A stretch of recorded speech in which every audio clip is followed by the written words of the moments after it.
This couldn't happen again.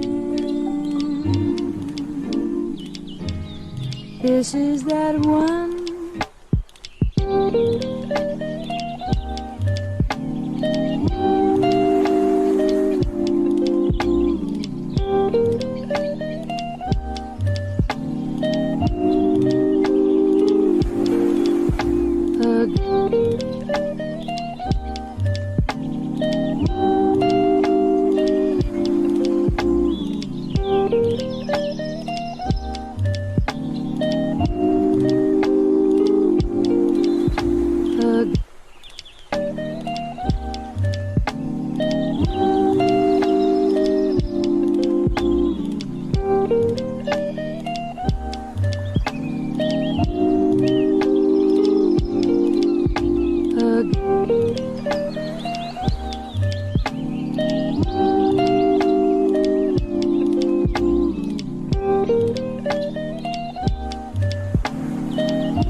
This couldn't happen again. This is that one.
Hello everybody, everything should be working fine I think.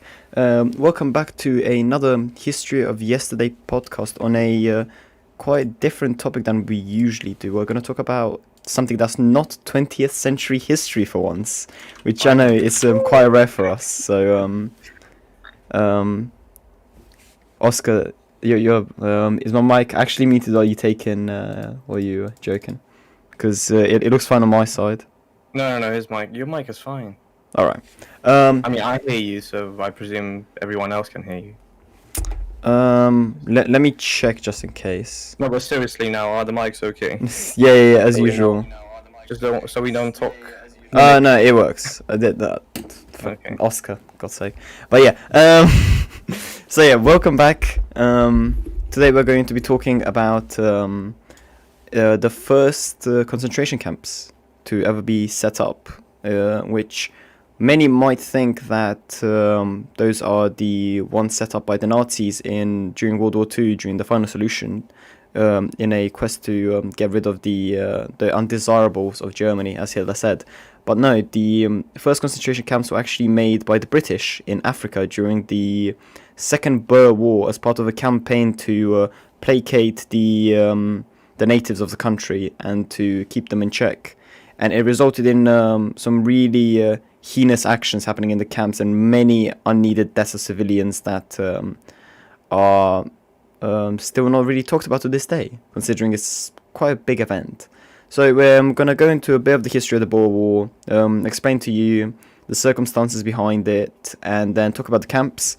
And while we do this, we want to see if we can form a discussion about it and see what your thoughts are on this. So, Andrei, if you'd like to start off with a bit of the background on it, if that's okay. So, the Boer War actually took place in South Africa. This was at the time of, actually near the end of the 19th century. To start off, I think the best explanation I can give you is the colonization of South Africa, if we can start from there, but I'll Yeah. try and keep it as brief as possible.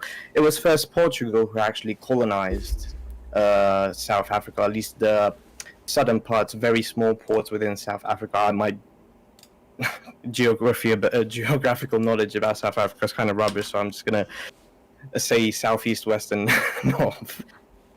The main reason that Portugal at the beginning of the 18th century the 19th century, colonized South Africa was to make it much easier for them to actually trade goods from Asia and other Arabic countries and to take them into the Western world or West Europe, as it was said.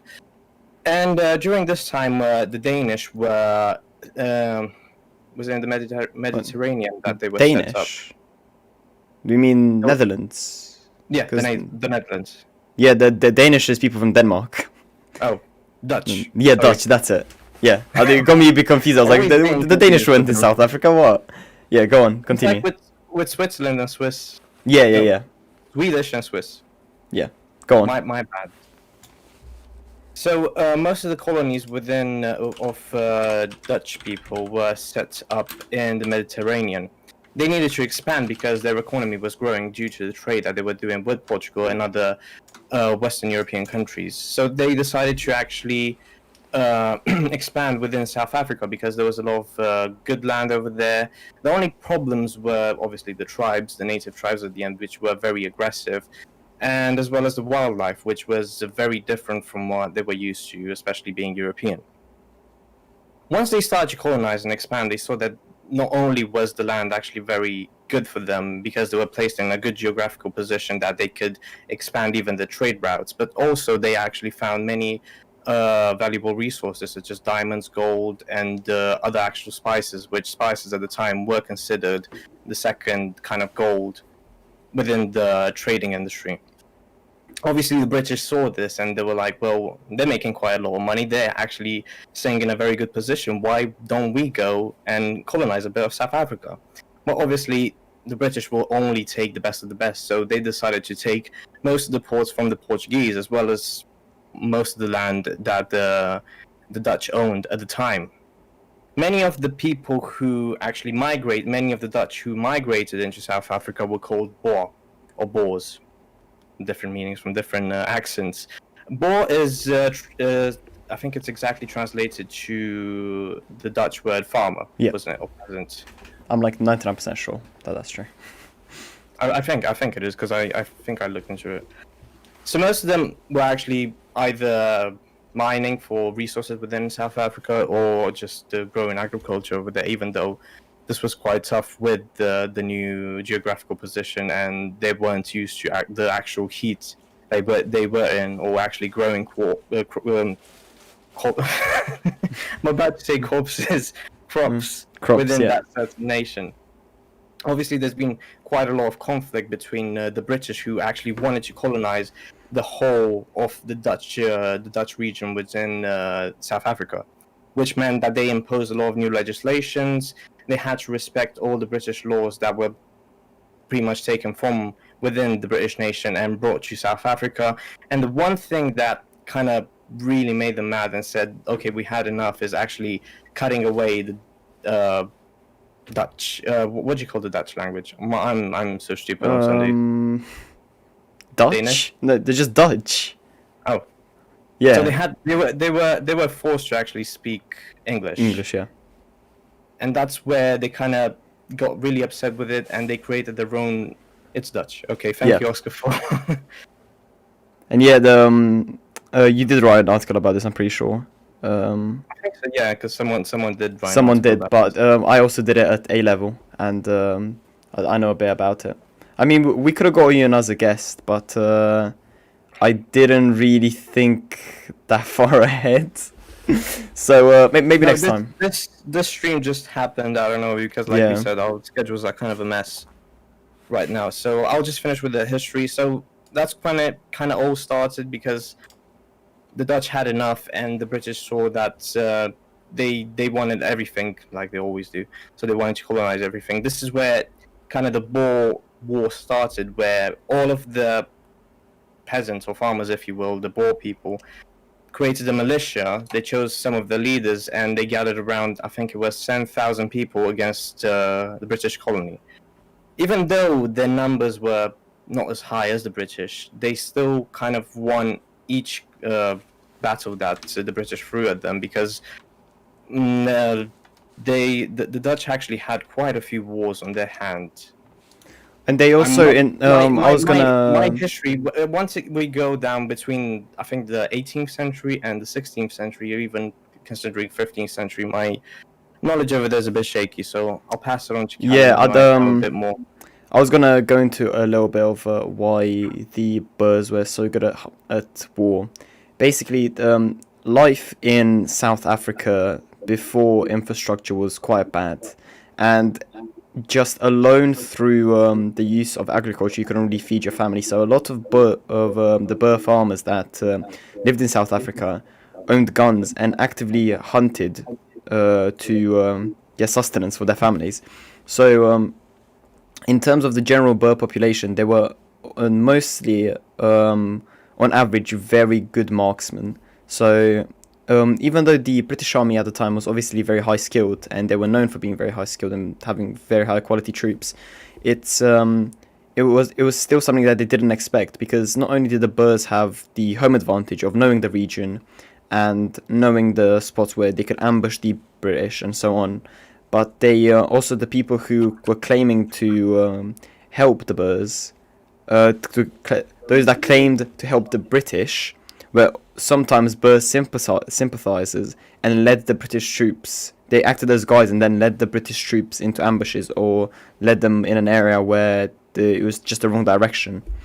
So, in terms of fighting in South Africa, both the First and Second Boer War, although they both swung towards in the favor of the British, the Boers put up a really good fight and caused mass casualties in terms of the kind of situation that they were in. They were outnumbered for most of the war, and even so, they still managed to push through and beat back the British. But the British just had the numbers on them, unfortunately, and as a result, they obviously couldn't hold this offensive off long enough, because guerrilla tactics weren't really a thing back then. It was more just this was a really unconventional tactic that the Boers were using, like little ambushes and so on. Yeah, but it wasn't really about the guerrilla tactics itself. Obviously, it played a big part of it because it was a militia at the end of the day. But I think what's most important is that the British at the time were used to that colonial war, right? So you would have waves, literally huge chunks of infantry just push in, no matter what, going towards whatever fire comes towards them, doesn't matter how heavy it is. And think of it, if you put it against a guerrilla tactic, an army that has perfected into guerrilla tactics, you're kind of outmatched. I mean, what can you do? It literally had a whole group of people, which if you shoot a bullet 100 meters away, you might as well hit someone, right? Because it's a whole group of people. And it's not just that, but being in an African environment where you're wearing a red uniform with white pants, and then the other guy's camouflaged. I don't remember if the British had the khaki uniforms at the time. I think they did. They still used them. No. They still had the colonial. Did they still have the red ones? Yeah, the red with white pants. Apparently it's 1848. So they must have. Yeah, so it was I think it was until World War One happened that they actually changed to the khaki uniform.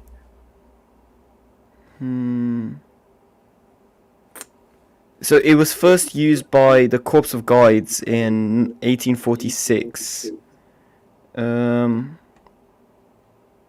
Yeah, it was phased out because it was apparently the impracticality of the traditional bright colors, such as a red trench coat, especially for skirmishing, was recognized in the early 19th century as being a bad idea, basically. So in other words, we're stupid. Yeah. Might as well put a target on my head. That's why it was we see contrast between the French troops in World War One and the British troops, because the British troops and the German troops both were wearing khaki uniforms, whereas the French troops were wearing really bright, flamboyant uniforms, which obviously made them a really easy target when the whole battlefield is just grey and brown. But yeah, going back to the Boer War, it's oh, my something's happened to the Discord. Let me see. What's happening with the internet? Give me a second. It's just. Is it your internet? Is it No, my it's I think my camera is not cooperating. There we are. Yeah, sorry. Technical difficulties here. Yeah. Sorry about that. The Discord updated for some reason, like Oh midstream. right, I see. It refreshed and it didn't know what to do. But yeah, going back to what I was saying. In terms of the British invading South Africa, they obviously wanted to take control of South Africa because of its many resources. South Africa was known for its gold, especially in the independent states that were created after the First Boer War.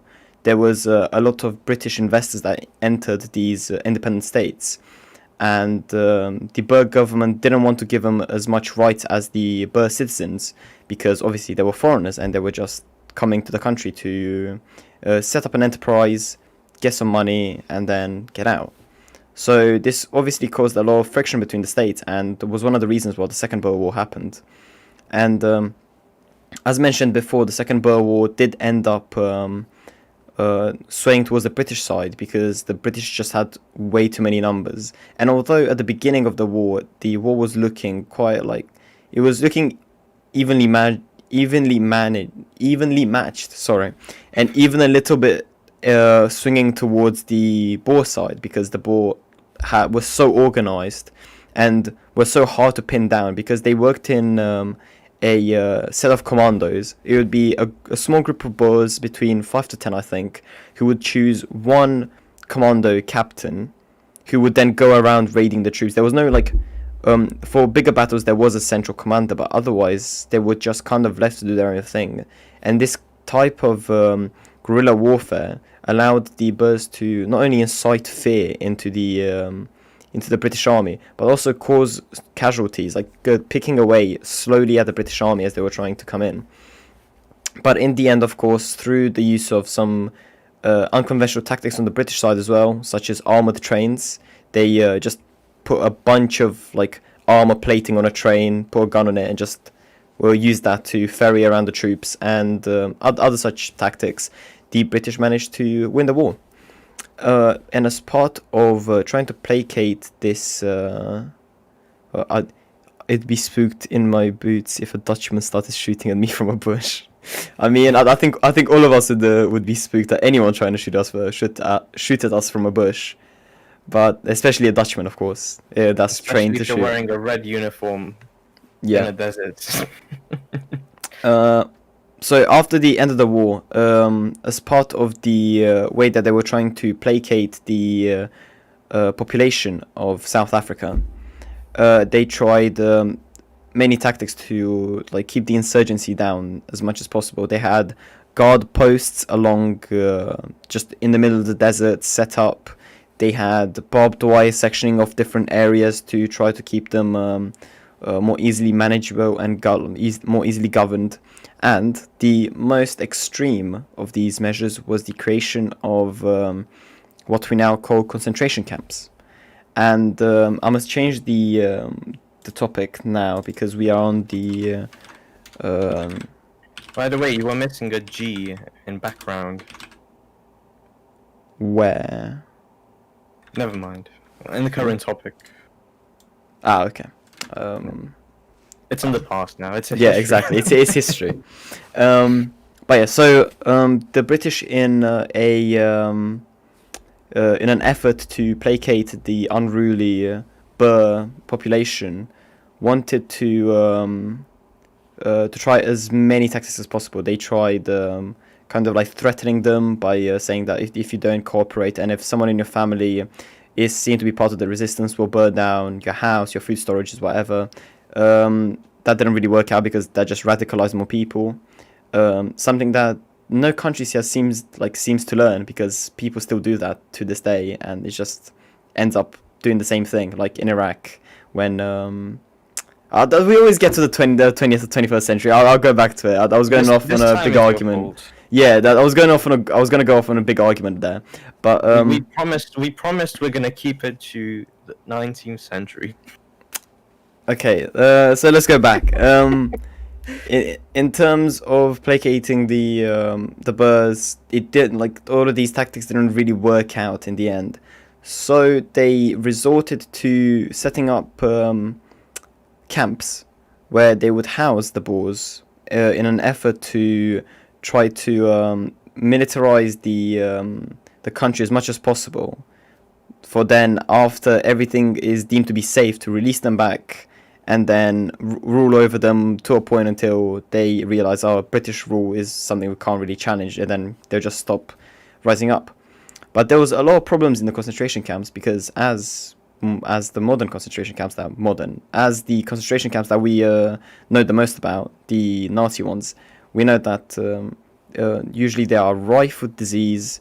There is everyone is basically on the edge of starvation, and there is abuse of power within the camps between even the within the Boer ranks themselves, but obviously from the camp head and from the guards. And a lot of investigations were done into these locations, especially at the time by the British Red Cross. And the British Red Cross obviously found a lot of irregularities, to put it nicely, in the camps, where they'd come there and they'd see basically skeletons just sitting on the bed, which would just be people who are dying of starvation because the camp guards weren't giving out food, or enough food to actually sustain a normal living human for more than like a month. And there was people just getting diseases from the lack of sanitization through the camps, which is something that the British learnt about quite early on. The sanitization started with Nightingale, and she kind of put the foundations down for how to sanitize these kind of locations. Although her area of expertise was more of a hospital setting, obviously, because she worked in a hospital. But the British knew about sanitization, and they knew how important keeping a location where you keep a lot of people clean, because they knew in the hospitals that Nightingale was staying at during the Crimea War. That's when the Nightingale created her name and created her legacy. They knew from that once the toilet facilities were separated more from the living areas, once the sheets started to get washed on a weekly basis, once they started to clean up the floors of like different human liquids, because that wasn't really a standard back then, people started to get healthier quicker, and they started to die less, and as a result, the hospital became more successful. But they seemed, in the 50 years between the Crimea War and the Second Boer War, they seem to have forgotten that, because the conditions at the camps were absolutely awful. It was just basically just tents and huts set up in the middle of nowhere,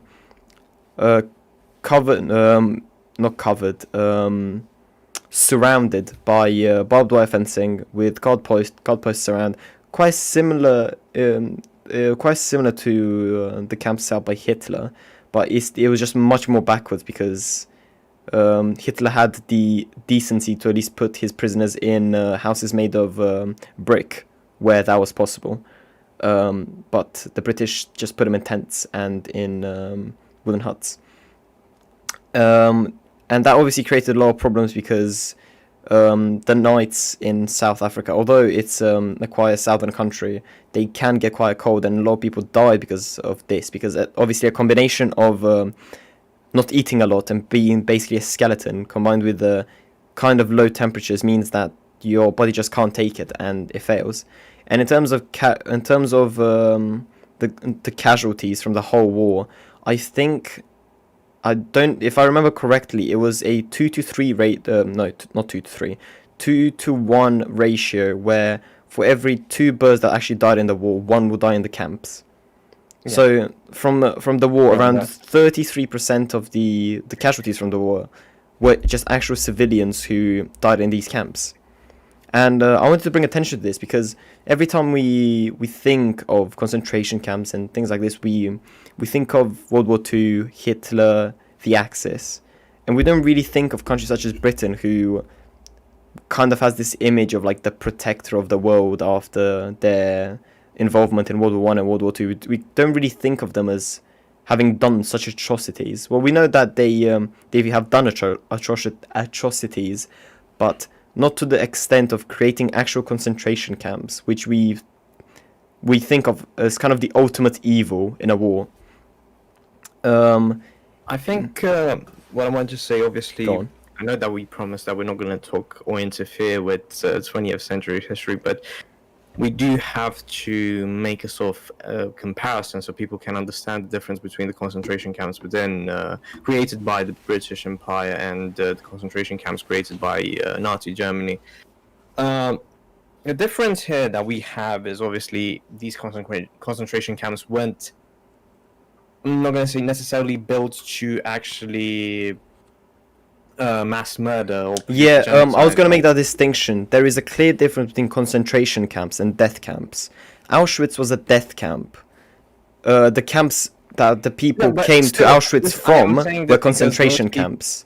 No, most because people concentration will camps assume- have the purpose of gathering the people that you don't want to be out in the public. Death camps have the Yes, sole I know. purpose of killing the people there. So we just But have to make that most people- distinction. Most people don't make the distinction. That's why I wanted to start with this, Okay. because most people don't make the distinction, and that's the big problem.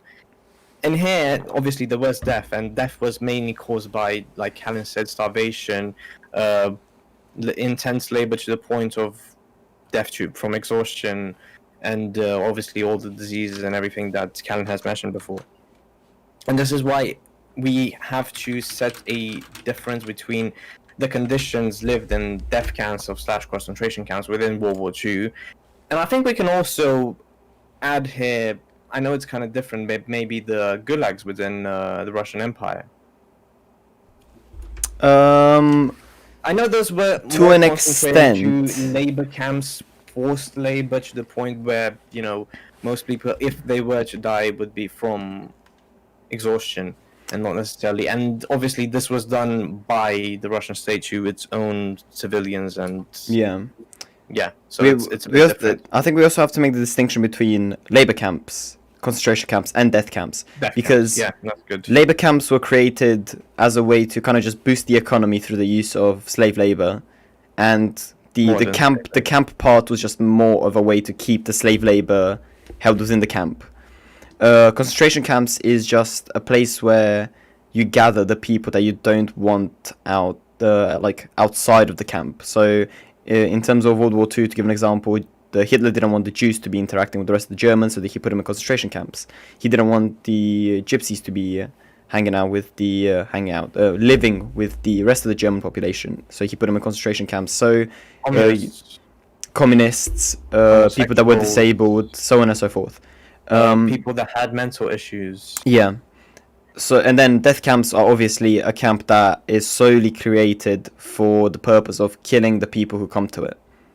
So there is 3 categories of camps that we conventionally think about, but in our case, we're talking about specifically concentration camps, which to an extent can be, depending on the way that they're managed, can be classed as a death camp, because due to the negligence that the people who manage these camps show, it inevitably turns to a point where the people inside just start dying because they are being neglected. I mean, you can't really consider it a prison, because even though you might consider that you're kind of having, sort of in a way, taking in consideration that we're talking about 19th century, the same sort of things that you would get in an actual prison, depends obviously on the country that we're talking about. But I presume that in the British Empire, you wouldn't get nothing apart from maybe a meal or 2 a day, and that's about it. The only difference here, obviously, is you are being put in a small tent with loads of people. That's because of the health, because of their poor physical appearance or whatever, they will get ill at some point, and this disease will spread, and it goes Yeah. on. And that was another point I was going to mention, is that although the British did give the Burr prisoners living space, this living space was shared with a lot of people, and due to the proximity of everyone being so close together, it meant that disease spread very quickly throughout the camps, and there was outbreaks of diseases very often. I'll see if I can find some data for it, because I'm actually really interested. I think I looked at it once, and it was around Okay, so 50,000 Boers that died within concentration camps.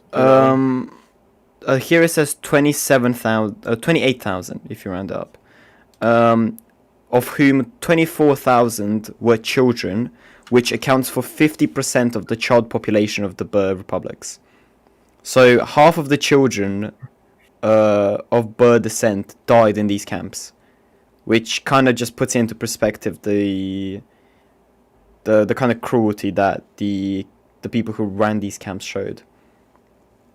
And it's obviously sad to see, and it was something that, even though it happened 100-something years ago, we should still talk about, because it's still relevant to this day. Things like this still happen to this day.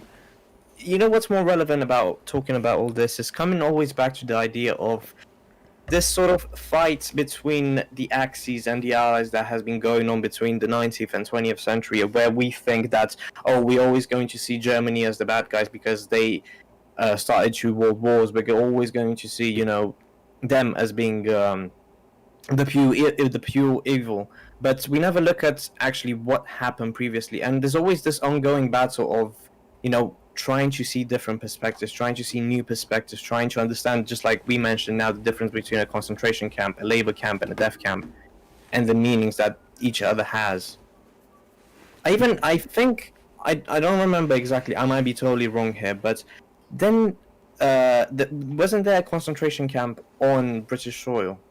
Oh, yeah, but it was on one of the islands owned by the British between France and Britain. It was one of the Channel Islands, where the Germans set up a concentration camp for.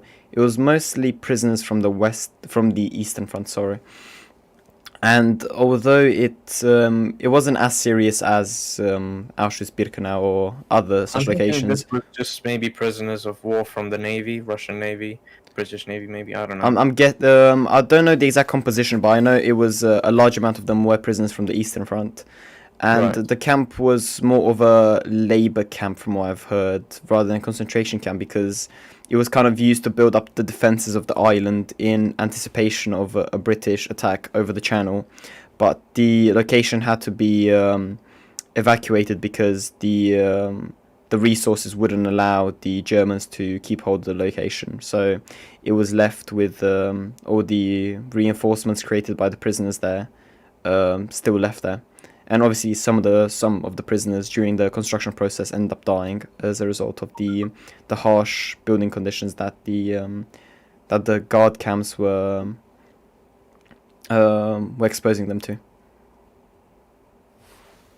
Right, so we have come to that point in time on this podcast where we want to hear your opinion on the problem and maybe some new perspectives on not only the concentration camps itself or the issue of concentration camps, labor camps or death camps for that matter, but also I think it's interesting to talk more about the perspective that we have on Axis powers, specifically on Germany, or I always say Germany.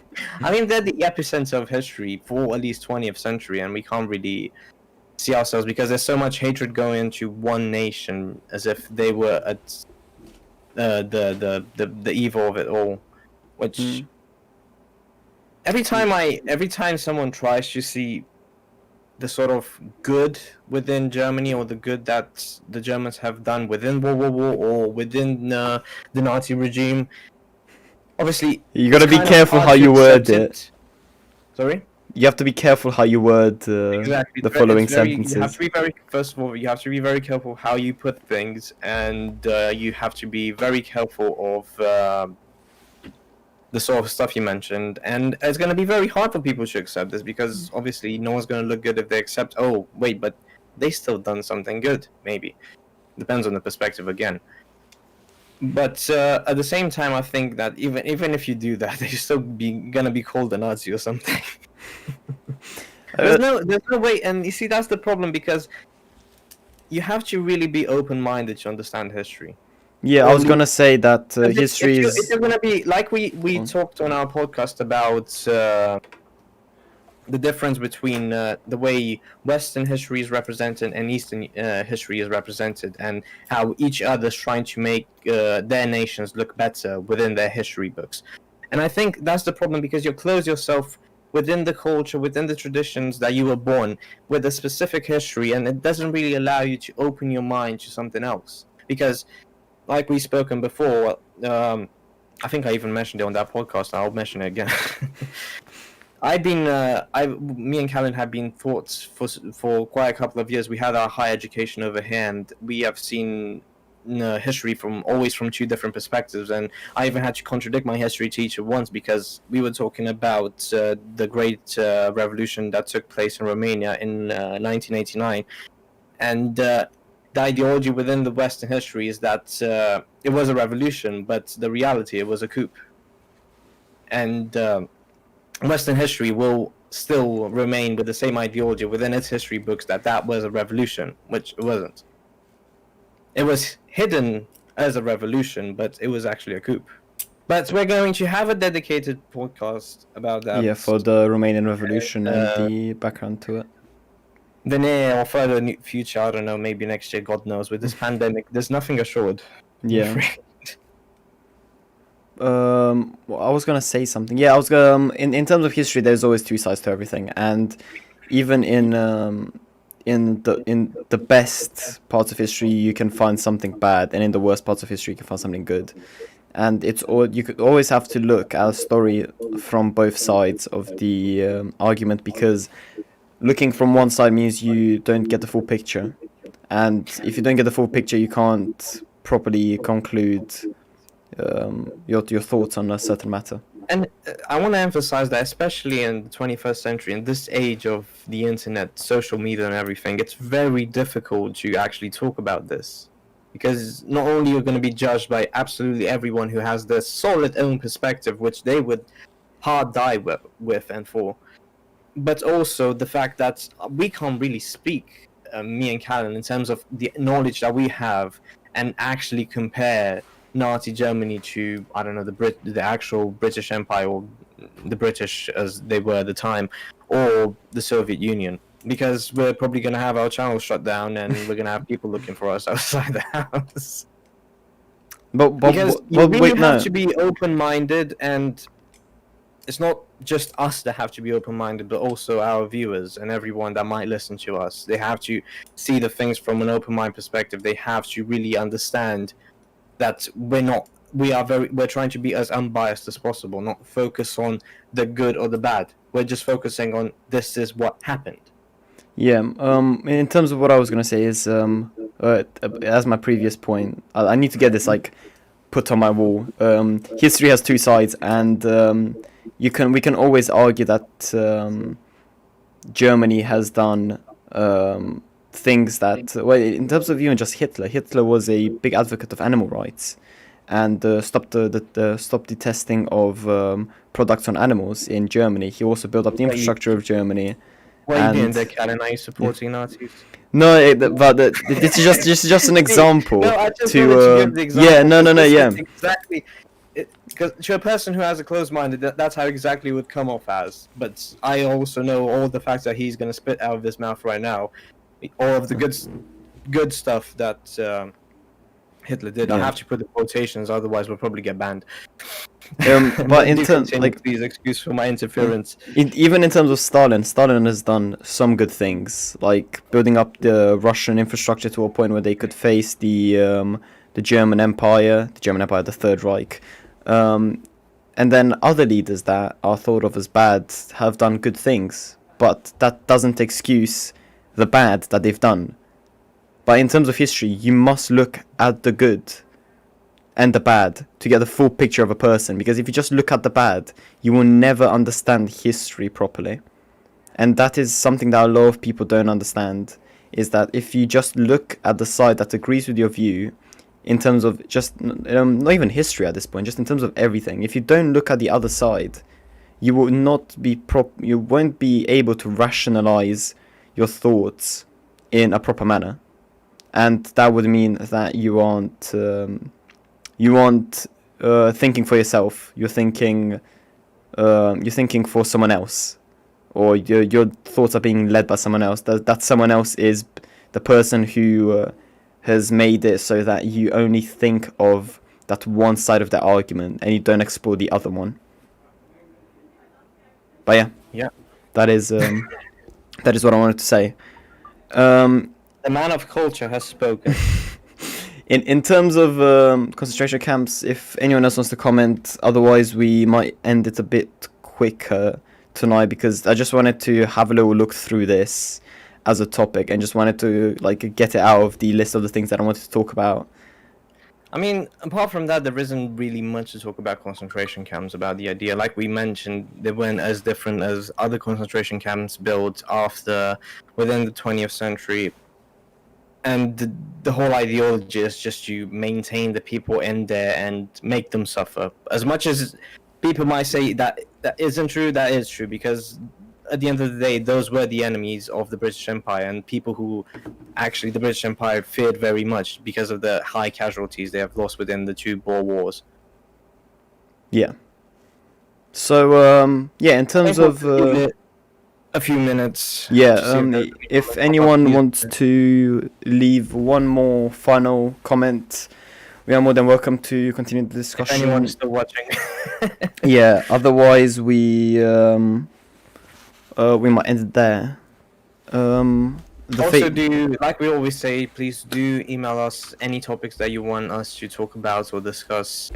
Like I was talking with Calin even today, and as I mentioned before in previous podcasts, we want this to be an interactive discussion, argumentative discussion if possible, not an actual lecture where we just sit here and just brag about history or whatever. We do give a bit of a bit of background, a bit of context at the start, because otherwise you wouldn't understand what we're talking about. But yeah. I think with that I'll just move it off to the outro, as let's have a moment of silence. Let's wait. Maybe silence is why people, if they have silence for a bit, because we always talk, you see, we never give people to actually think. Time maybe to write their questions. Well, then is someone gonna write an essay out to us and be like, well, in terms of concentration camps, then just like a 5-page essay, just send it to us. It's just when you find you hit that right person. When, for example, when I write an article, I hit that right person with a certain topic in history which they're very attracted by, and they've done ample research about it, and then what they send me is another article in the form of a comment for that specific article. So then I have to do more reading, and I have to write another article to comment on that person in form of a comment to answer that person. But it is fun, like if you have passion for it, and this is what we want, interesting discussions like those, putting the problems from different perspectives and bringing new perspectives, because like we said, we have been thought in certain ways. We are lucky to have been thought in at least 2 different perspectives, but there is a lot more perspectives within history which we still don't actually have knowledge of, and that's what we kind of want to hear and obviously present to other people. And with that being said, I think we are going to end it here. Yep. I was gonna say, because I don't see any other comments. Me neither. Thank you very much for those who have joined with us tonight. I do not know, like I said, because of the schedule. I know we haven't even announced this one yet. Usually do announce a day before, but this was something that we decided a few hours before. I do not know, maybe next Wednesday, but like we mentioned, not sure. But there's definitely going to be a podcast in the next week. Yeah. I can assure that. Most likely would be Sunday. Yeah, as always, if you want to keep yourself updated, you can check out our Facebook page where we usually update everyone on the date of the podcasts.